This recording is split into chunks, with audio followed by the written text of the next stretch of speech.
Ce qui me passionne dans la VR, c'est la vitesse à laquelle le médium évolue.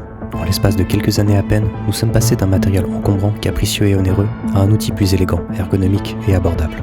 De la même manière, les applications disponibles ont fait un bond en avant, passant d'expériences qui se rapprochent plus de la démo technique qu'une œuvre complète à de véritables bijoux, profitant pleinement de la puissance de la réalité virtuelle. Les titres âgés de seulement quelques années sont ainsi rapidement devancés par des semblables qui s'adaptent aux nouveaux standards de la VR. On souhaiterait même que certains subissent un petit lifting afin de se remettre au goût du jour. Et parfois, il arrive que nos souhaits soient exaucés. Salut, c'est Isocel et aujourd'hui, on va parler de Vertigo Remastered. En 2016, et à l'aube de la nouvelle vague VR, un jeune développeur tout droit sorti des studios de Valve nous propose un nouveau jeu, du nom de Vertigo, qui retient toute notre attention. À la croisée de Half-Life et Rick et Morty, il s'agit d'un jeu d'action-aventure, mélangeant les genres avec brio en parvenant à nous surprendre à chaque chapitre.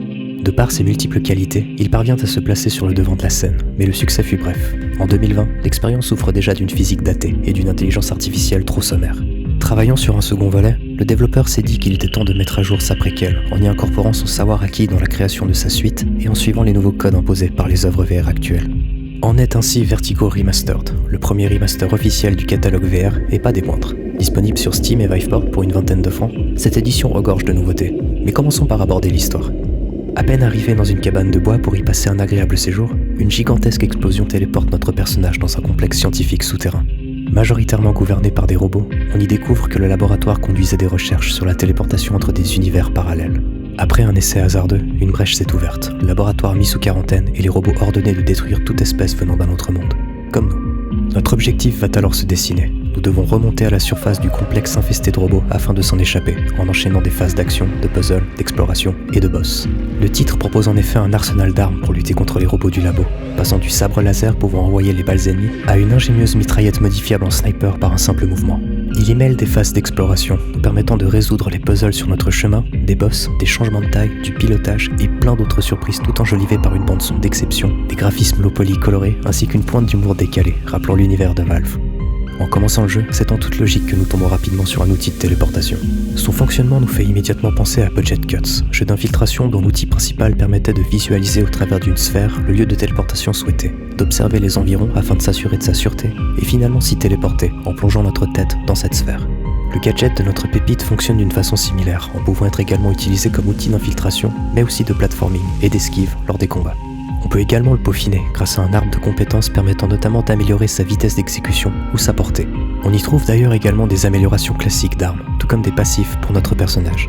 Nous avons accès à ces upgrades en trouvant du jus quantique, disséminé sur la map et donnant ainsi à l'utilisateur l'envie d'explorer chaque recoin de cet univers. Cet arbre de compétences fait partie des nombreux ajouts de cette nouvelle édition. Pour en citer quelques-uns, nous avons le droit à une refonte totale de la physique du jeu, qui s'approche désormais des références du genre, comme Boneworks ou le célèbre Walking Dead Sense & Sinners. La bande-son, l'IA, la lumière et les effets visuels ont été retravaillés, et du contenu a été ajouté, comme des environnements et ce fameux système d'upgrade d'objets. Il ne s'agit donc pas que d'un simple remaster, mais plutôt d'une réédition surboostée du titre original, qui n'est d'ailleurs plus disponible sur nos stores dû à son obsolescence. Pour rester sur le contenu, le titre propose des options de confort classiques, comme un choix de mode de locomotion ou de vignettage, ce qui lui permet d'être apprécié de tous. Enfin presque, puisqu'il est malheureusement disponible qu'en anglais, mais possède tout de même une option pour activer les sous-titres dans la langue de Molière. Vertigo possède de nombreuses forces, l'une d'entre elles résidant dans sa méthode de changement d'arme. Par la pression d'un bouton de notre manette, nous allons faire apparaître un menu où il suffira de déplacer sa main dans une des cases pour choisir l'arme adéquate. L'intérêt étant de pouvoir changer d'arsenal à la volée sans couper le rythme du jeu. Si cette interface vous fait penser à un autre titre très célèbre, c'est tout à fait normal. Le développeur de ce petit bijou travaillait sur Half-Life Alyx avant de décider de se tourner vers ce projet personnel. À propos de rythme, je te conseille d'être un peu conciliant envers Vertigo durant sa première heure, qui sert essentiellement à t'apprendre les bases du titre. Après cela, le rythme s'accélère et se stabilise à un point où tu ne vois plus le temps passer, et où le titre t'illuminera par sa plus grande qualité, qui manque si cruellement à ses compères, de la variété. Que ce soit dans le design inspiré des ennemis, ces changements de gameplay qui t'invitent à prendre des tyroliennes, conduire, nager, grimper et même voler, ou encore ces environnements passant de couloirs exigus jonchés de nuages acides à un gigantesque biodôme ouvrant sur un téléphérique traversant les plaines, Vertigo casse tout sentiment de répétitivité pour nous plonger en totale découverte pendant toute la durée du titre. C'est ce renouvellement constant qui donne envie de continuer dans l'aventure et surtout d'avoir affaire à un jeu complet. Nous ne sommes plus dans une démo technique, mais bel et bien dans une œuvre qui va chercher de nombreuses idées de gameplay pour les enchevêtrer ingénieusement et en leur apportant finalement les finitions qui leur sont dues. Je n'ai même pas encore parlé des boss, qui sont tout aussi bien pensés, décalés et impressionnants que le reste de l'œuvre. Ils t'inviteront à des phases de gameplay encore différentes de ce que tu as pu expérimenter jusqu'alors, contribuant ainsi au rythme du jeu en étant sûr de couper tout sentiment de lassitude potentielle. Je me suis beaucoup enjaillé jusqu'ici, mais ce serait mentir que de dire que le titre est exempté de défauts. Le combat au sabre laser est malheureusement maladroit à cause d'une physique trop exagérée. On y préférera rapidement le renvoi des projectiles ennemis et surtout l'efficacité des armes à feu. Mais le véritable défaut provient de l'IA, qui malgré avoir été retravaillée, ne fait pas encore le poids. Le titre en devient par conséquent trop simple et j'aurais aimé un peu plus de challenge, notamment pour ajouter un peu de piment dans les phases d'action et peut-être aussi pour allonger artificiellement la durée de vie. Vertigo se termine en effet en 4 heures, ce qui n'est pas aux normes des standards d'aujourd'hui, et il est difficile de faire plus au vu de la simplicité des puzzles qui ne te causeront aucun problème. Le titre propose cependant un DLC, ajoutant un mode sandbox entièrement jouable en VR, permettant de créer ses propres niveaux par une interface complète et bien pensée, accéder à des armes inédites, importer ses propres éléments et s'immerger dans les centaines de créations des fans de la licence. La durée de vie en est ainsi décuplée si tu souhaites assouvir ta soif de Vertigo en attendant son prochain épisode.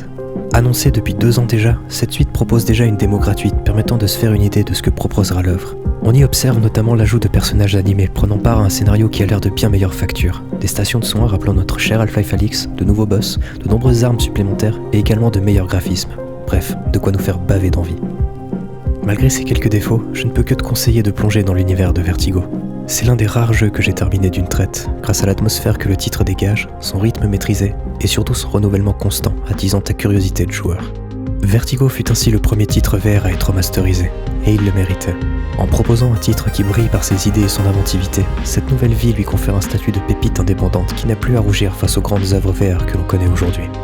Ainsi, par son souffle d'air frais dans une époque où les jeux tendent à se ressembler, Vertigo Remastered, véritable ovni de la VR, est pour moi le jeu d'aventure et la licence à ne pas louper.